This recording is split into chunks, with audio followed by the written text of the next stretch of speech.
Les. Tichý svedok našich dejín. Na Slovensku ho berieme ako samozrejmosť. Ale čo ak nie je večný?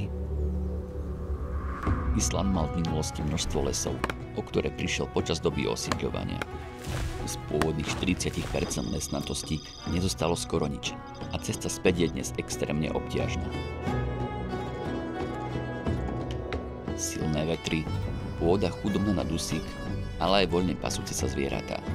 To všetko tu výrazným spôsobom spamaluje proces zalesňovania a potvrdzuje to pravidlo, že keď v prírode raz niečo pokazíme, tak je nesmierne náročné vrátiť to späť. A tak som sa rozhodol prepojiť tieto horizonty, aby sme si položili jednoduchú otázku. Hrozí dnes Slovensku podobný osud ako kedysi Islandu? My máme na Slovensku najväčší problém ten, že prevažná väčšina lesov je určená na hospodárenie. To v princípe znamená, že každý strom je určený na výrub. Tak realita je taká, že aj v národných parkoch sa stále ťaží na väčšine územia.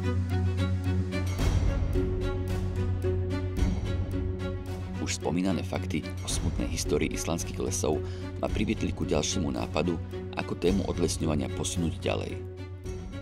Posunúť zo Slovenska na Island a prepojiť tak tieto dva odlišné svety. Na jednej strane si uctiť to najvzácnejšie, čo na Slovensku máme a ukázať to svetu. Na druhej simulovať lesnatú krajinu na Islande a to všetko cez svetelné projekcie priamo v teréne, v islandskej divočine.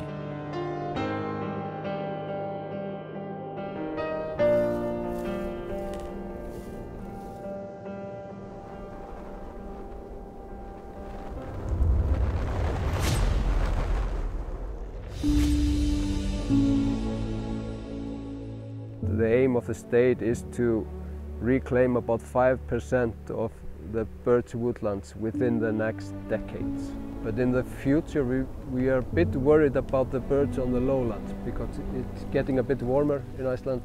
Global warming has effect.